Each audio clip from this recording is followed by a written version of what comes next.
En este programa de Lo Inédito sobre los Evangelios, comentamos el Evangelio de este domingo. Jesús expulsado de la sinagoga de Nazaret. En las noticias, el corazón del santo cura de Ars peregrina en los Estados Unidos. En Perú, la imagen peregrina del santuario de Fátima atrae multitudes y bendiciones. En la sección Preguntas y Respuestas, ¿por qué se dice que la envidia es el pecado que más nos acerca al demonio? ¿Y qué son los sacramentales? Todo esto y mucho más en este nuevo programa de Lo Inédito sobre los Evangelios Podcast.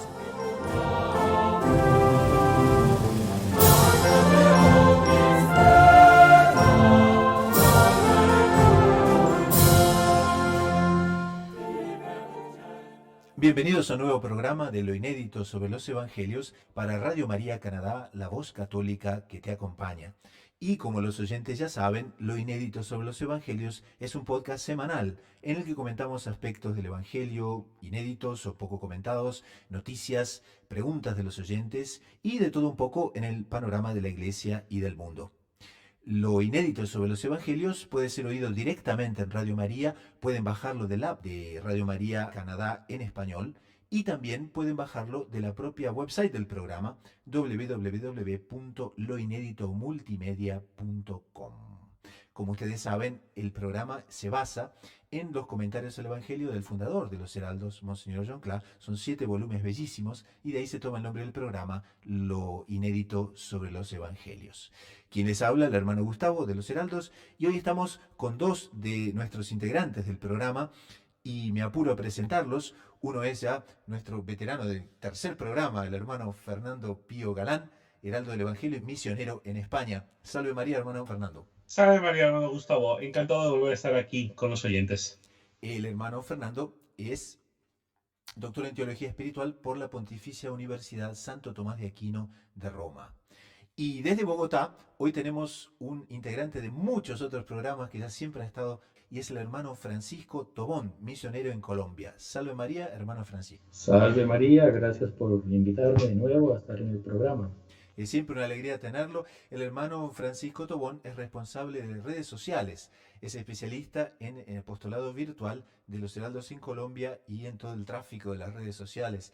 Hermano Francisco, ¿cuánta gente tiene las redes sociales ahí en Colombia?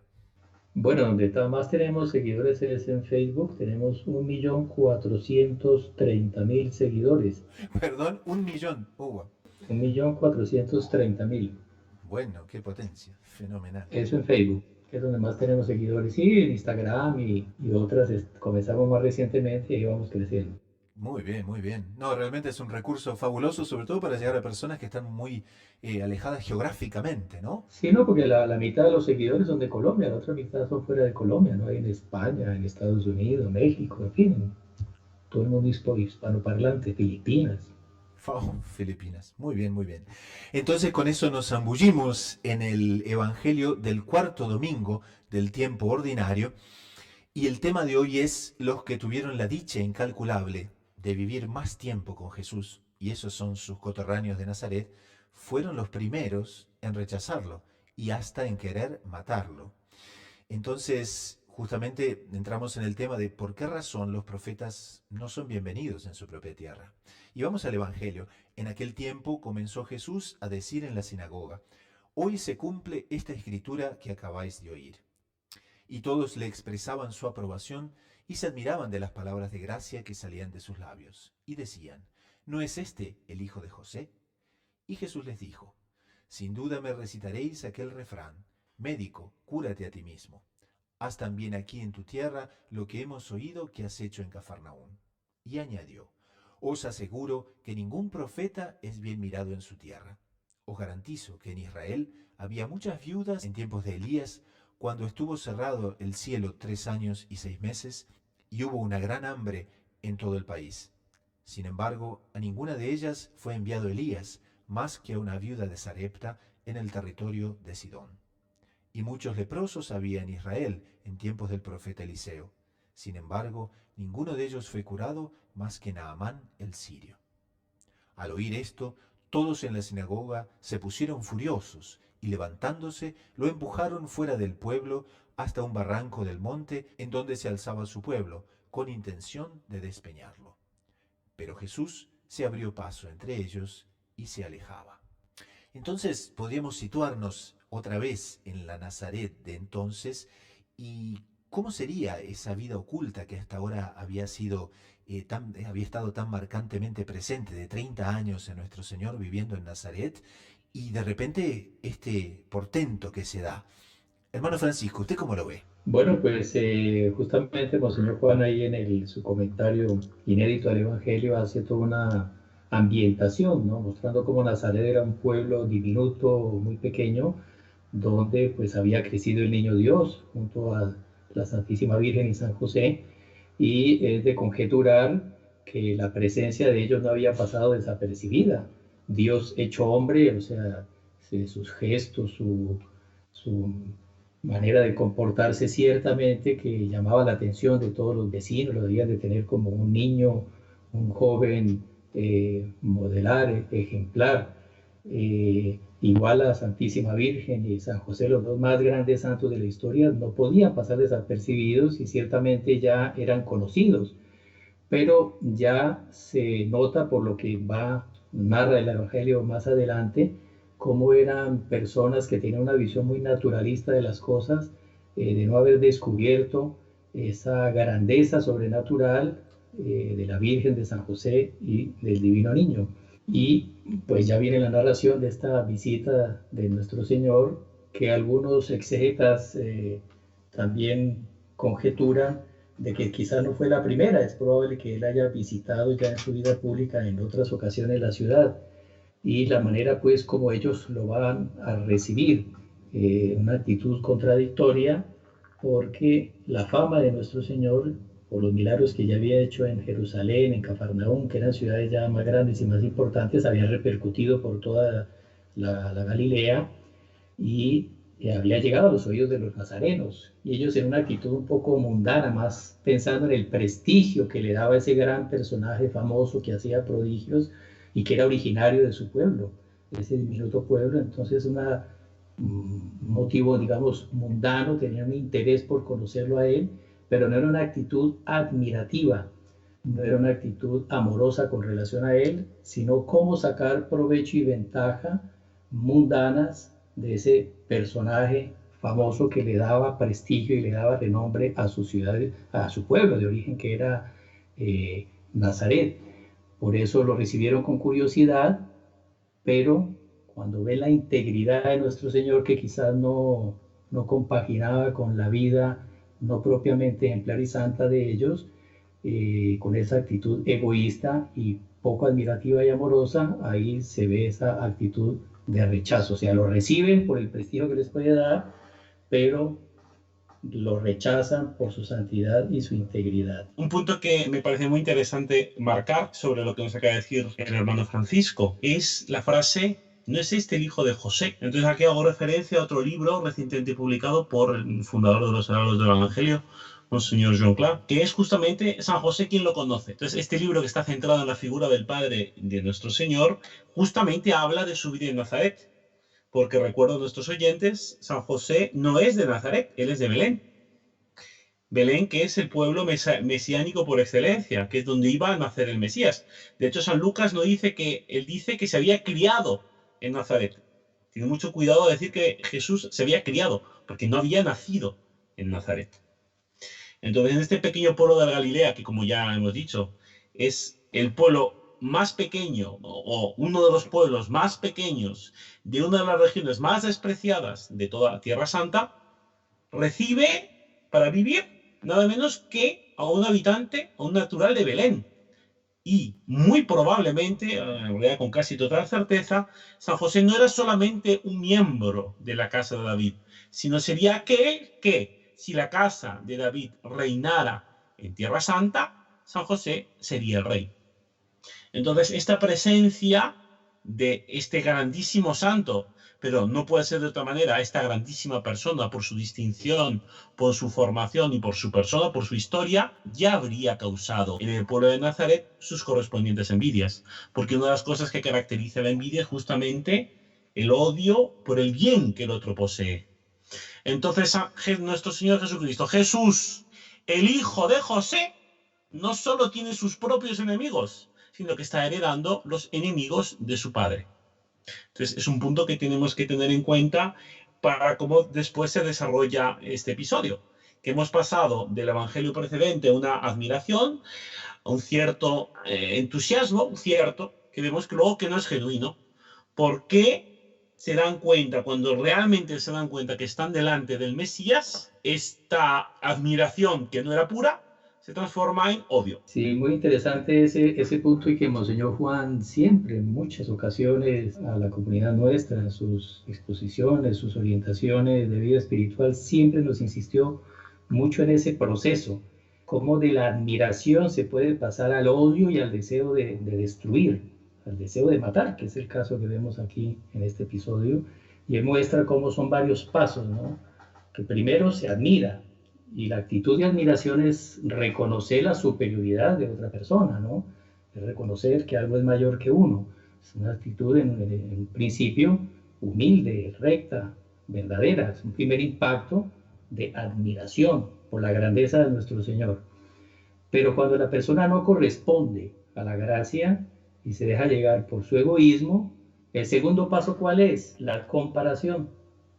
Entonces, Él es grande, Él es maravilloso, tiene tales cualidades, está hablando con una sabiduría impresionante, en fin, sus gestos son de una aristocracia única, en fin, hay una luz divina que lo rodea, sobrenatural, tal, pero después, bueno, ¿y yo?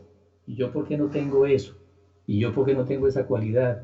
¿Y por qué todo el mundo le está mirando a Él y nadie me mira a mí? Ahí viene la comparación. Luego viene una actitud también nacida del egoísmo. ¿Cómo podemos sacar provecho de él? Que por eso es que lo estaban recibiendo en Nazaret. ¿Cómo podemos prestigiar nuestro pueblito con la fama que este hombre tiene? Es una actitud egoísta. Yo, ¿cómo saco provecho de este hombre grande? Y no una actitud amorosa de vasallaje. ¿Cómo puedo servirlo yo a él?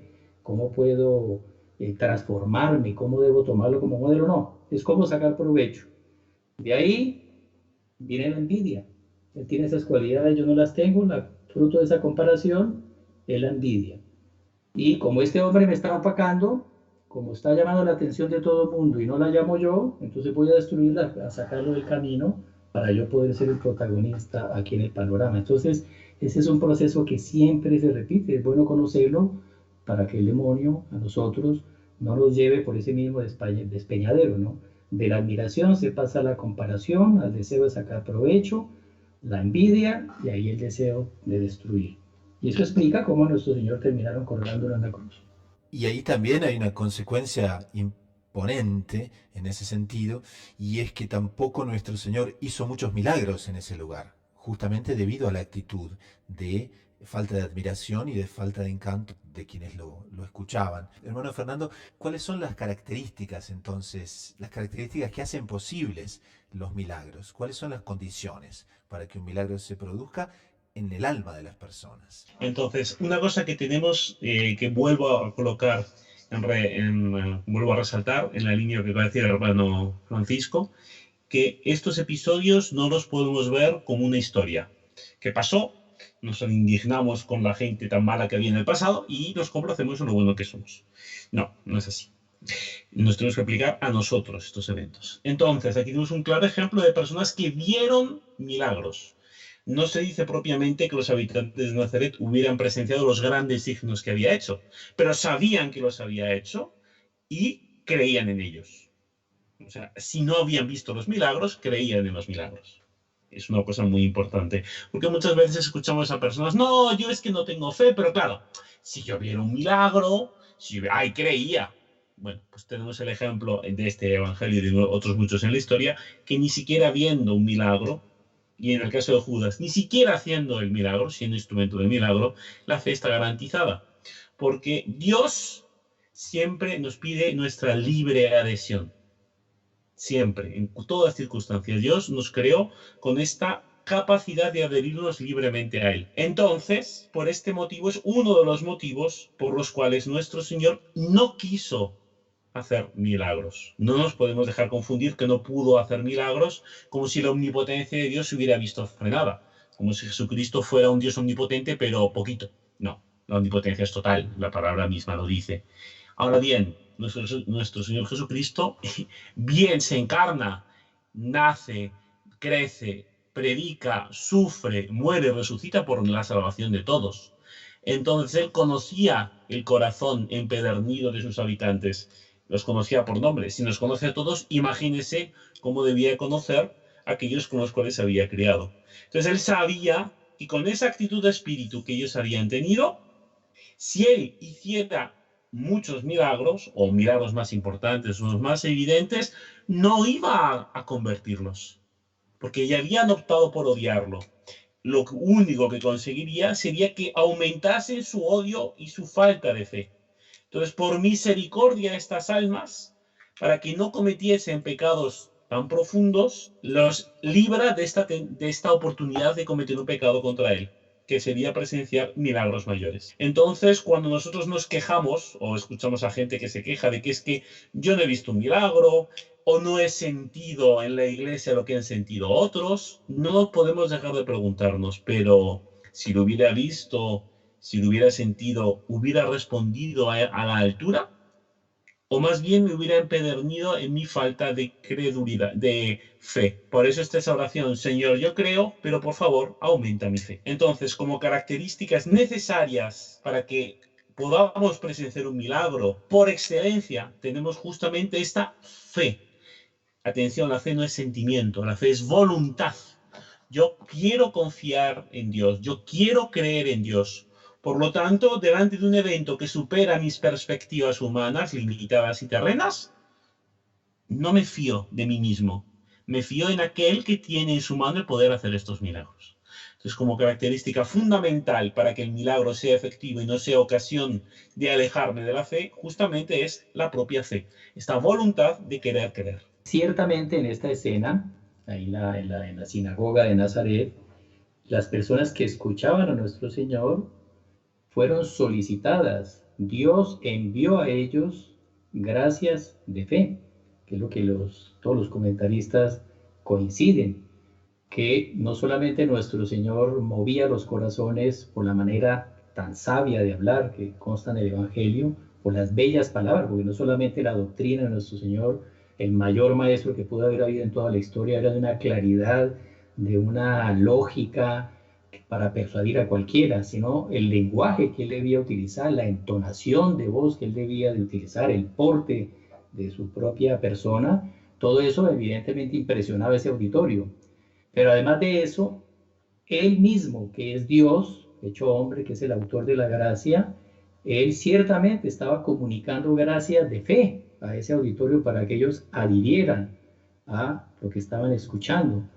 Y ahí uno ve la maldad, la responsabilidad, la actitud pecaminosa de ellos, de no solamente rechazar aquello que los sentidos le estaban mostrando y estaban viendo, sino que rechazaron esa gracia de fe que nuestro Señor les estaba dando, y por eso no quisieron adherir, agravando su responsabilidad, ¿no?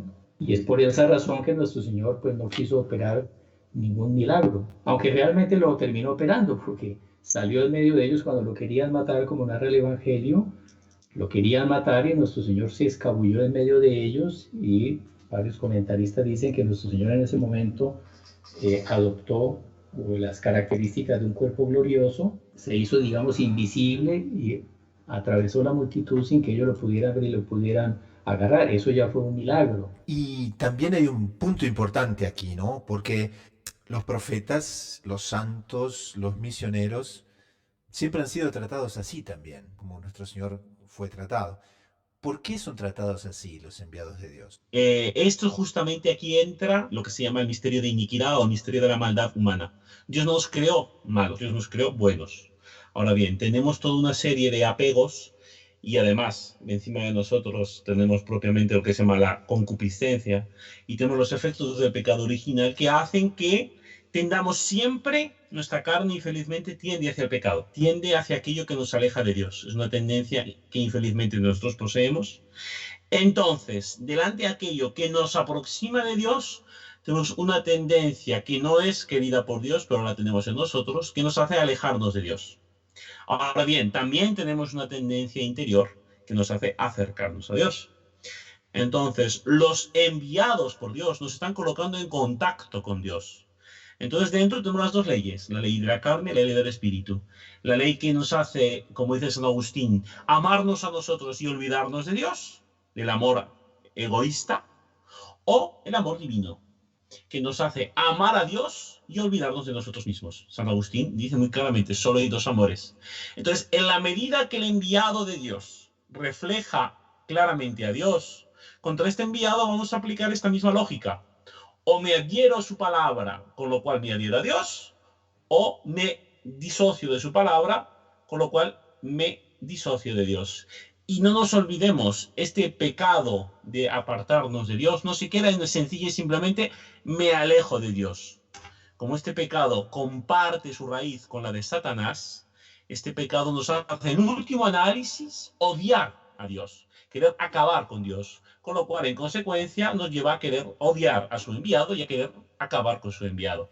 Aquí un gran misionero y un gran dominicano, el padre José Salguero, justamente tiene un texto lindísimo que dice, el profeta es un mensajero, un intérprete de la palabra divina. La ha recibido de Dios y es más poderosa que el mismo profeta, y no podrá callar. Cristo fue el mayor de los profetas, y por el bautismo todos participamos de su don profético.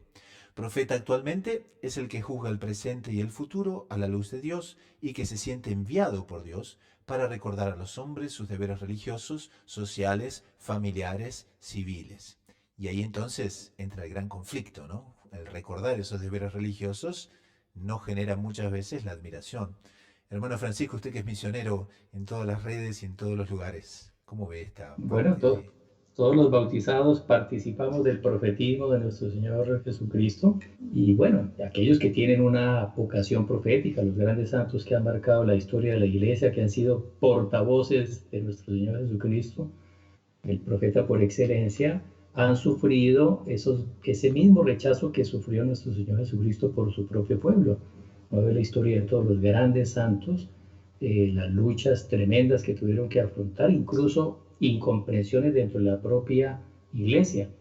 Y profetismo siempre habla, entre nosotros siempre habla la iglesia, sustentan los teólogos, es el caso de preguntarnos, hoy en día las instituciones, las personas que estén desempeñando una labor profética en los momentos convulsionados que vive el mundo moderno, ¿no será que están siendo objeto también de incomprensiones y a veces de persecuciones iracundas?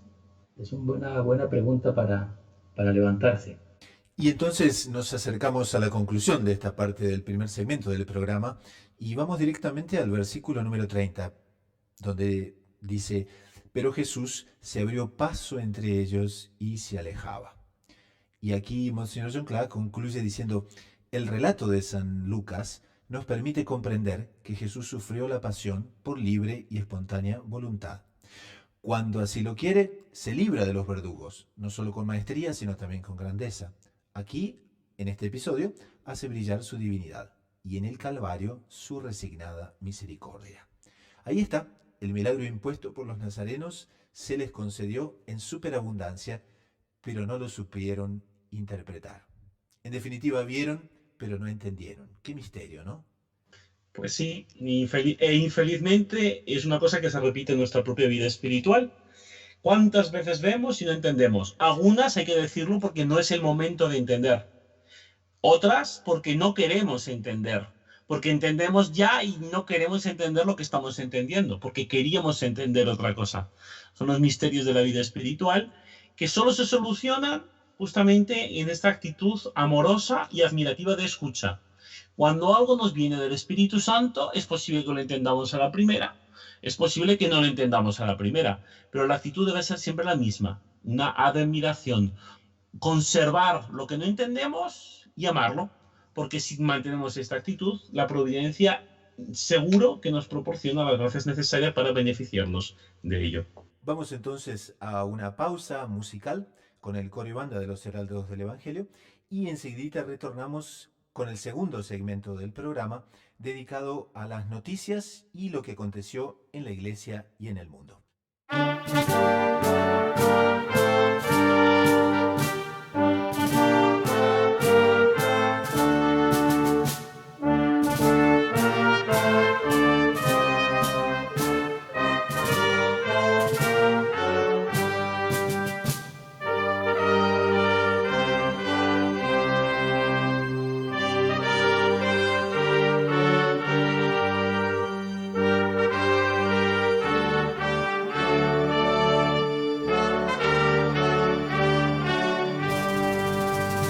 Viva Mãe de Deus e nossa, sem pecado concebida, salve a Virgem Imaculada, a Senhora Aparecida.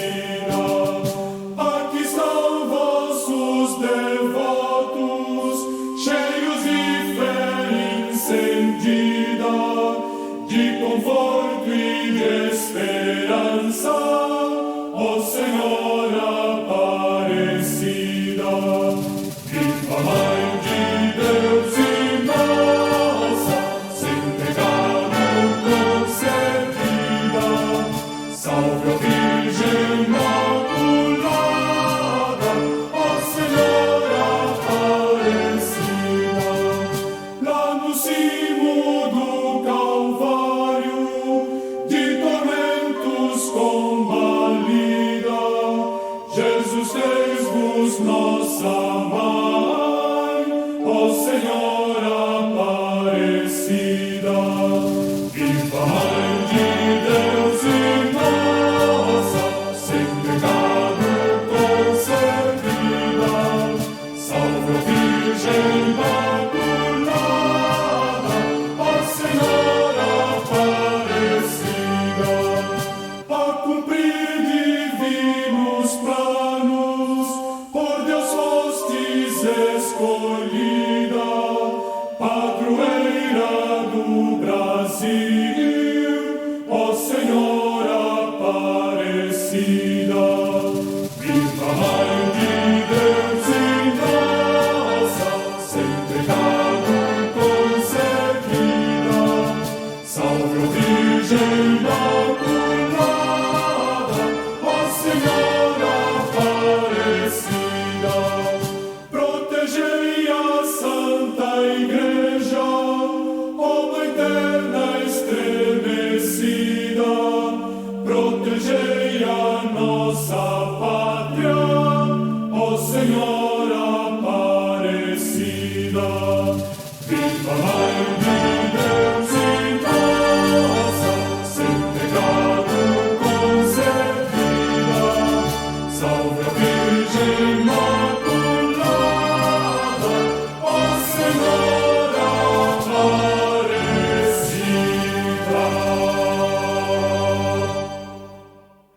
Retornamos con el segundo segmento del programa, Lo Inédito sobre los Evangelios, de esta vez dedicado a las noticias de lo que aconteció en la iglesia y en el mundo. Y tenemos una noticia lindísima, que es que el corazón del Santo Cura de Ars está de peregrinación en los Estados Unidos. Hermano Francisco, usted tiene un comentario sobre este aspecto, ¿no? Pues sí, yo quise comentar esta noticia porque me parece un hecho providencial hoy en día que, en fin, está habiendo todos estos escándalos que los medios de comunicación evidentemente manipulan, pero que, en fin, que es algo que no se puede ocultar, que dentro de la propia iglesia están habiendo actitudes de sacerdotes que no son propiamente modelos de virtud y de santidad.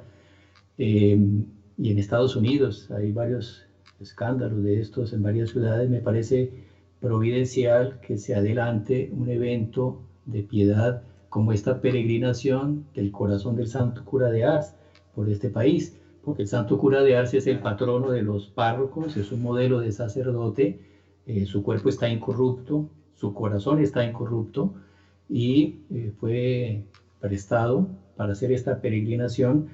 Yo creo que esa es la actitud que la iglesia tiene que tomar en este momento, los católicos debemos tomar en este momento en el mundo entero, desde mucha oración por una renovación espiritual de los católicos en general y de los sacerdotes que tienen la vocación de ser modelos para su rebaño. No se entiende que un sacerdote no sea santo, y para ser santo tiene que tener una vida de piedad, de devoción muy intensa. Entonces me parece muy bonita esta iniciativa, me parece algo inspirado por el Espíritu Santo que en este país se haga esta gran peregrinación con el corazón incorrupto del Santo Cura de Ars, que ya ha recorrido varias ciudades de Estados Unidos. Ha recorrido New Haven, donde estuvo en la iglesia de Santa María. Del 9 al 12 de diciembre estuvo en el Santuario Nacional de la Inmaculada Concepción en Washington, que es una una basílica gigantesca, es el santuario mariano por excelencia de este país. Ahí hubo una misa solemne con la iglesia a reventar y la misa fue celebrada por el nuncio apostólico Monseñor Christophe Pierre, que es el nuncio apostólico de su santidad en los Estados Unidos. La reliquia fue concedida por el santuario de Ars en Francia a los caballeros de Colón. Fue sacada de su cuerpo, que está incorrupto, 45 años después de haber fallecido, y ha visitado otras parroquias en Connecticut, Florida, Luisiana, Alabama y Georgia. Entonces pidamos al Santo Cura de Ars para que él opere, interceda y obtenga gracias de renovación en la vida espiritual de los sacerdotes en Estados Unidos y en el mundo. La siguiente noticia que vamos a comentar es una noticia muy simpática. Hay una religiosa que cumple 100 años de edad agradeciendo a Dios por su vocación. Pues me ha parecido una noticia muy interesante, a pesar de que se puede considerar tal vez un poco local, pero no deja de ser un enriquecimiento de la Iglesia Universal, una religiosa que ha perseverado tanto tiempo en su vocación. Entonces es una hermana de la congregación de las hermanas de Nuestra Señora de las Mercedes del Divino Maestro. Actualmente reside en Buenos Aires, Argentina, pero la hermana Chapina Corina nació en realidad en Sicilia. Ella es italiana, cosa que en Argentina no es una cosa excepcional, desde luego. Es muy interesante en esta noticia es que ya sentía de pequeña, de joven, el deseo de sentirse religiosa, pero propiamente sintió la vocación cuando fue a misa con su familia y se encontró con unas religiosas que estaban rezando en su parroquia. Entonces dice ella, ellas oraban con gran fervor. Al ver a las hermanas con un fervor tan grande, yo dije, tengo que venir para acá con toda la religiosa, ¿no? Entonces es un ejemplo muy bonito, porque su vocación, como ella misma dice, y bueno, ya ha cumplido 100 años, algo de experiencia tiene, no le vino de una palabra, ni siquiera le vino de un gesto, le vino de una actitud, que es el fervor a rezar. Entonces, tantas veces nosotros podemos ser ejemplo positivo para otros, cuando estamos rezando, cuando estamos comportando en la vida cotidiana, y ojo, también podemos servir de ejemplo negativo. Entonces me parece que esta noticia, que puede parecer un poco local, tiene una aplicación a todos los oyentes que estamos participando de este programa, en cuanto nos alegramos por ella, nos alegramos por este ejemplo de perseverancia en una congregación religiosa, nos sirve ella de ejemplo de cómo nosotros tenemos que ser ejemplos en nuestra vida cotidiana del Cristo que nos debe animar. Tenemos también un despacho de la agencia Gaudium Press, situado en Lima, Perú, y justamente nos dice que grandes bendiciones en Lima por visita de la imagen peregrina de la Virgen de Fátima. Esta es la Virgen del Santuario, ¿no es cierto? Del Santuario de Portugal. Sí, claro, es o sea, no es la imagen original, porque esa nunca sale del santuario, pero es una imagen que viene del santuario. Y yo, que vivo en Colombia, también fui testigo, porque la imagen estuvo el año pasado, a lo largo del 2018, durante varios meses, recorrió prácticamente el país entero en una peregrinación apoteósica que fue también motivo de abundantes gracias y bendiciones para Colombia. A mí específicamente, bueno, me tocó en varios lugares, en Bogotá, donde vivo, hay 3 diócesis aquí, los caballeros de los heraldos del Evangelio participamos, fuimos convocados a participar, pero me conmovió mucho cuando pasó por la ciudad de Barranquilla, que hubo un acto multitudinario en la catedral, que es una catedral gigantesca, que le caben, no sé, como 4.000 personas, y estaba a reventar con todo el clero local, todos los sacerdotes de la arquidiócesis de Barranquilla, con su arzobispo.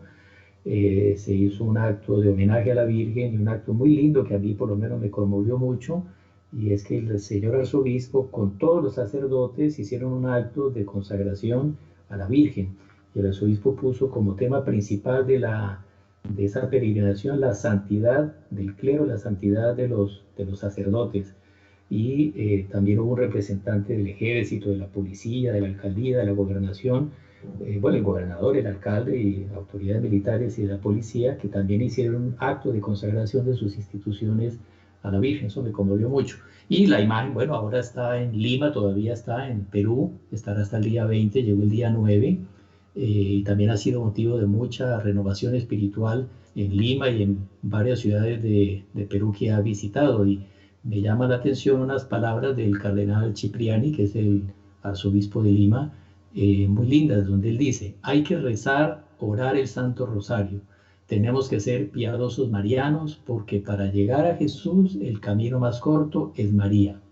Tenemos que ofrecer a Dios nuestro sacrificio, nuestras penitencias, que se plasma y se concreta en la confesión. Ofrécele a ella tu vida, tu trabajo, tus dones, tu carisma, tu vocación, tus virtudes y verás cómo ella intercederá ante su Hijo y su Hijo te devolverá el 100 por 1. Y también tenemos otra noticia que es, por cierto, bastante poco común, y es que en un colegio de los Estados Unidos se abre un club de adoración al Santísimo Sacramento. Y este es un despacho de la Catholic News Agency que nos dice que en South Bend, en Indiana, es común que los chicos, claro, como todo el mundo sabe, formen clubs para fomentar diferentes actividades, sea robótica, teatro, lenguas extranjeras, etcétera. Pero en la escuela elemental San Joseph, ahí en South Bend, en los Estados Unidos, han decidido inaugurar un club de adoración al Santísimo Sacramento. Bueno, pues esta noticia me parece muy interesante. Nuevamente, uno se puede decir, bueno, pero si yo no vivo en Southland, en Indiana, ¿esto en qué me beneficia o me interesa a mí? Pues bueno, es una actitud excelente por parte de los que han promovido esta iniciativa en devolver a la dimensión religiosa del ser humano, devolver su dimensión pública.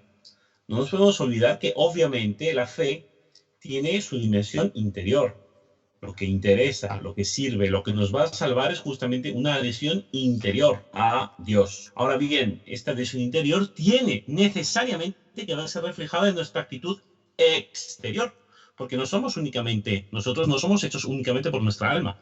Nuestro cuerpo forma parte esencial, constitutiva de nuestra personalidad. Por lo tanto, aquello en lo que creemos tiene que reflejarse en lo que hacemos. Entonces, este colegio ha considerado, las personas que han constituido este club, ha considerado que la adoración al Santísimo Sacramento, que es una parte fundamental de la devoción eucarística propia de la Iglesia Católica, tiene también una serie de ventajas y de circunstancias positivas para la realización humana de los alumnos. Entonces, por ello, forman un club al modo de otras actividades de las cuales nadie duda su legitimidad, como puede ser la robótica, y le aplica los mismos parámetros. Tanto tienen sus discusiones, formación, sus reuniones, que forman parte del club, y también su aplicación práctica, solo que en estar en presencia delante de nuestro Señor Jesucristo, expuesto en el Santísimo Sacramento. Una cosa que es interesante colocar, yo en la noticia no lo he visto, pero por experiencia lo puedo decir, que esta adoración al Santísimo Sacramento, a diferencia de la comunión, se puede beneficiar cualquiera, aunque no esté bautizado. Y yo soy testigo de varios casos de conversiones de personas no bautizadas que adoraban al Santísimo Sacramento y les servía incluso de terapia. Personas que tenían que ir al gimnasio, tomar medicamentos para superar su ansiedad, que veían en la adoración al Santísimo Sacramento un efecto interior superior a los tratamientos médicos. Personas, como repito, que no estaban bautizadas. En las primeras sesiones del club se discutirá la reverencia debida, los modales apropiados en la adoración y las expectativas que los jóvenes tengan. Y en la siguiente se tratará de la historia de la adoración eucarística y de los milagros eucarísticos. Esto es promovido por una profesora, Catherine Soper, maestra de segundo grado en la escuela, que lidera esta iniciativa. El club, que será lanzado el próximo día 31 de enero, tiene ya 22 jóvenes inscriptos. Y muy apropiado para este tema que estamos tocando, vamos a pasar a una pausa musical con uno de los más bellos himnos al Santísimo Sacramento, Adoro te devote, por el coro de los Heraldos del Evangelio. Esperamos que lo disfruten y enseguidita retornamos con el próximo segmento, que es Preguntas de los oyentes. Ave Maria, gratia plena, Dominus tecum, Virgo serena, benedicta tu in mulieribus, quae benedicti pacem hominis, et angelis gloria. Et benedictus fructus ventris tui, qui coelere exult in semus tui, nos fecit per gratia. Et ora audemam eguredotam suam,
Retornamos entonces al tercer segmento del programa Lo Inédito sobre los Evangelios y respondemos preguntas de los oyentes. Los oyentes que quisieran enviarnos sus preguntas, vale todo, puede ser de doctrina católica, exegética, cuestiones, dudas, lo que deseen enviarnos, pueden hacerlo mandando su pregunta por email a nuestra dirección de email que es info@loineditomultimedia.com. Repito, info@loineditomultimedia.com. Y entonces pasamos a la primera pregunta. ¿Por qué se dice que la envidia es el pecado que más nos acerca al demonio? Qué pregunta, ¿no? No, pues sí, esto ya lo tratamos un poquito en el anterior programa y veo que se han interesado en el tema. A ver, retrotrayéndonos, no nos olvidemos que el primer pecado, el pecado original, es un pecado de desobediencia, ¿vale? El pecado de nuestros padres, Adán y Eva, es un pecado de desobediencia a Dios. El segundo pecado de la historia, cometido entre Caín y Abel, no fue el asesinato. Ese fue el tercero. El segundo fue la envidia, porque Caín vio que Dios aceptaba con mayor gratitud los dones que le ofrecía Abel que los que le ofrecía Caín. Técnicamente hablando, a Caín lo que pasa es que le daba a Dios lo que le sobraba, cuando Abel elegía lo mejor. O sea, Abel tenía más amor a Dios que Caín, y por lo tanto Dios respondía con mayor benevolencia a Abel que a Caín. Entonces, el segundo pecado el primer pecado cometido después del pecado original ya es un pecado de envidia. Y además, un pecado de envidia entre hermanos. Y además, el objeto de esta envidia es la gracia de Dios. Esto posteriormente la Iglesia lo definirá como el pecado de envidia de la gracia fraterna, que es de los pecados más graves que pueden ser cometidos.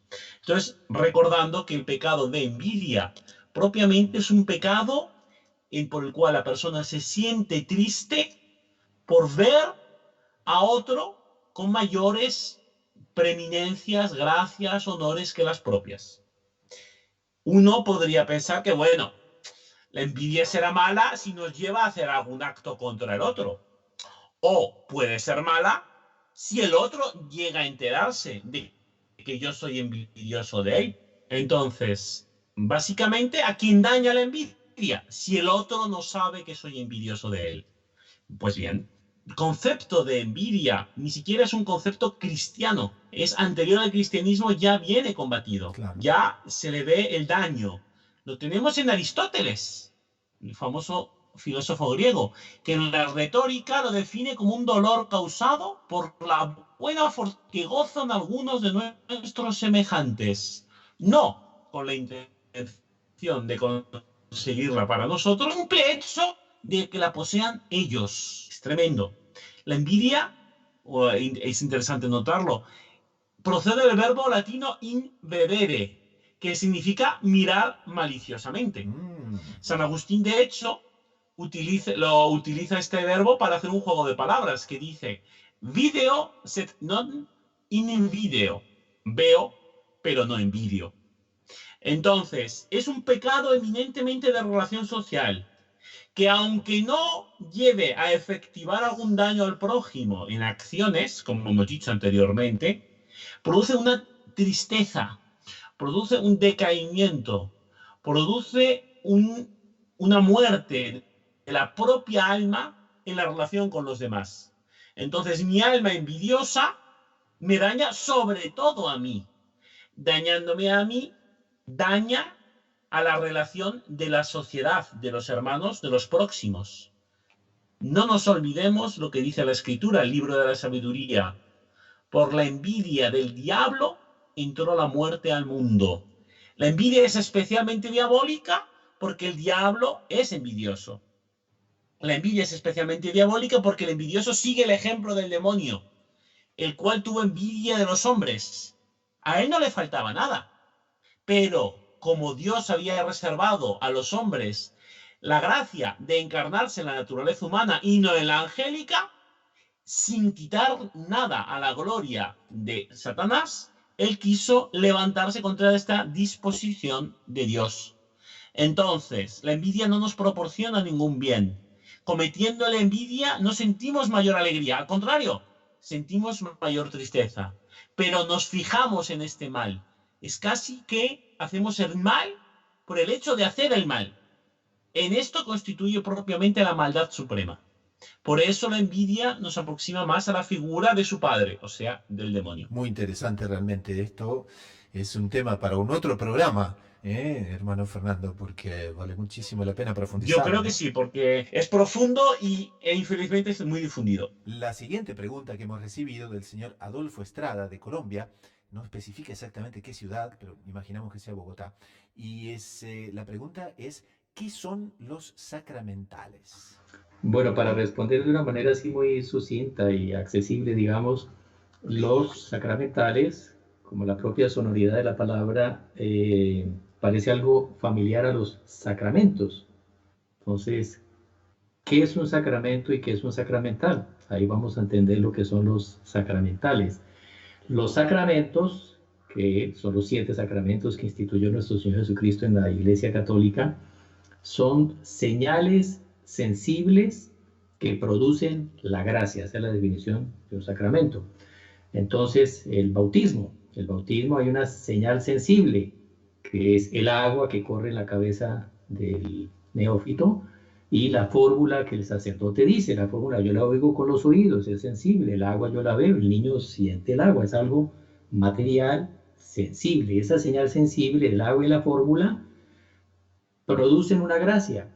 ¿Esa gracia cuál es? Que ese niño pasa a entrar a la Santa Iglesia Católica, el Espíritu Santo comienza a habitar en él, la Santísima Trinidad comienza a inhabitar en él, recibe la gracia, la vida sobrenatural, pasa a ser de una criatura a ser un hijo de Dios. Por esas señales sensibles. Esas señales sensibles produjeron algo insensible, que es la gracia, algo inmaterial, algo espiritual, que es la gracia. En la confesión, la materia son los pecados, la forma, es la fórmula que el Padre dice, en fin. Entonces hay unas señales sensibles, la fórmula del sacerdote, que incide sobre los pecados, y hay esa gracia que se había perdido por el pecado mortal, se recupera la gracia. Entonces son señales sensibles, que son fórmulas, es un aceite, es un agua, en fin, son cosas materiales que producen la gracia. Entonces los sacramentos, siempre que se realicen con las debidas prescripciones de la Iglesia, necesariamente producen la gracia. Entonces, para que entendamos la diferencia con un sacramental, si un sacerdote está en pecado mortal, vive en estado escandaloso, con una concubina, bueno, póngale los defectos morales que quiera ponerle, es poco inteligente, lo que sea, pero si es un sacerdote legítimamente ordenado y dijo la fórmula, cumplió con los requisitos del sacramento, el penitente con toda seguridad recibió la gracia del perdón y en él se reavivó la vida sobrenatural que había perdido. Entonces, para que un sacramento produzca la gracia, solo se necesita que ese sacramento se realice con los requisitos que la Iglesia prescribió. Se cumplieron esos requisitos, que sea un sacerdote legítimo, que diga la fórmula, hubo gracia, se perdonó. Eso en latín se dice ex opere operato, o sea, si se hace como debe ser el sacramento, se celebra como se debe celebrar, produce la gracia. Ahora, ¿el sacramental qué es? La gran diferencia con el sacramental. Los sacramentales también son señales sensibles. Es el agua bendita, es un escapulario, es una bendición, es una medalla, que producen la gracia, pero producen la gracia no con toda seguridad en función de una fórmula, no. Estos sacramentales producen la gracia, atraen la gracia para nosotros en función de la piedad y la devoción con la cual yo lo practique. Entonces el sacerdote que va a confesar, aunque lo haga con poca piedad, con poca compenetración, pero si dijo la fórmula, tuvo la intención, perdonó, el sacramento produjo la gracia con seguridad.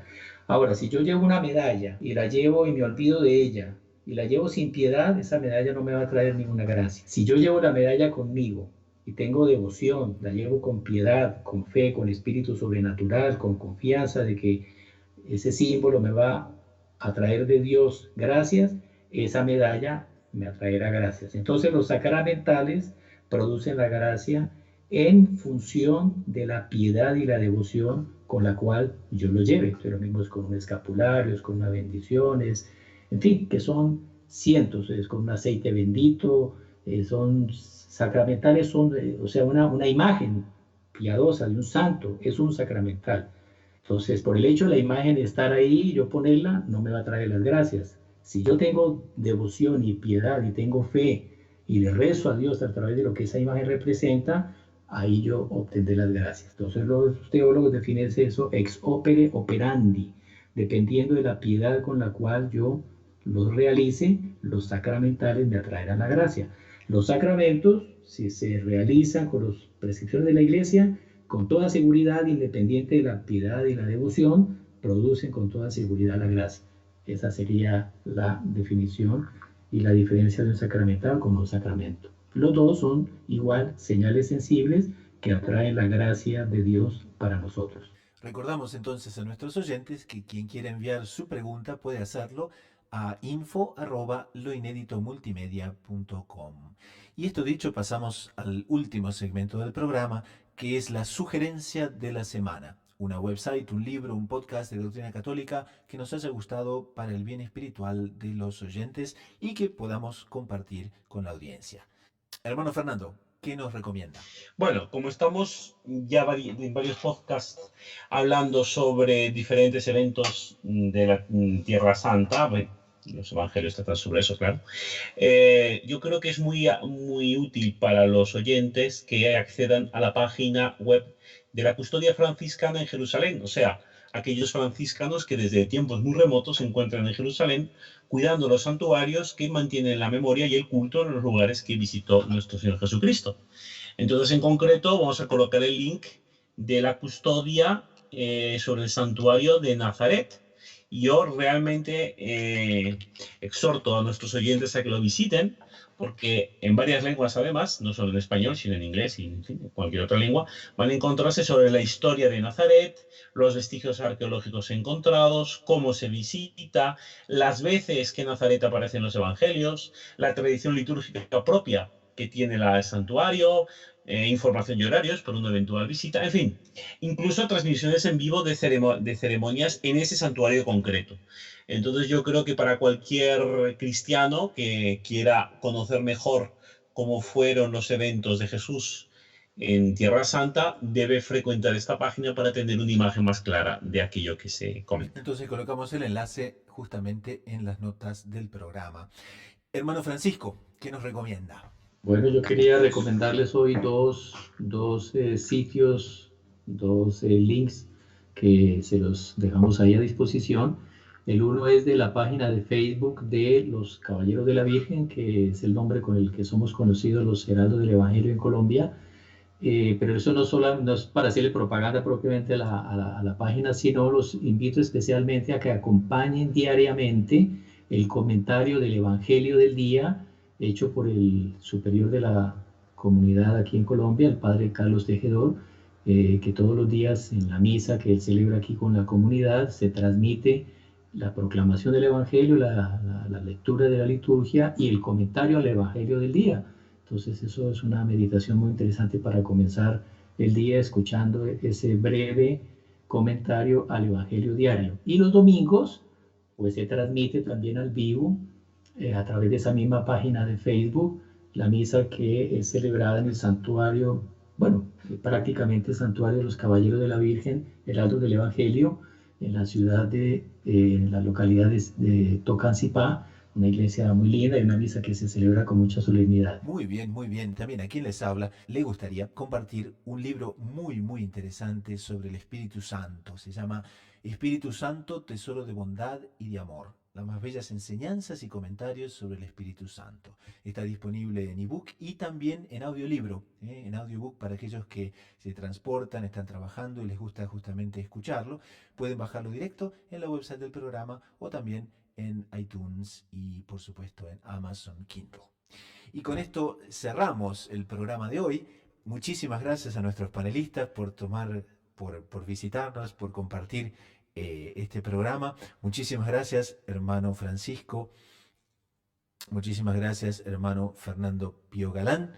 Encantado y hasta la próxima. Y con mucha alegría entonces les esperamos en la próxima. De aquí a una semana nos volveremos a encontrar en un nuevo programa de Lo Inédito sobre los Evangelios. Un gran saludo a la audiencia de Radio María Canadá, la voz católica que te acompaña, y nos reuniremos justamente en este mismo lugar de aquí a una semana. Muchísimas gracias y a todos, Salve María. Salve María.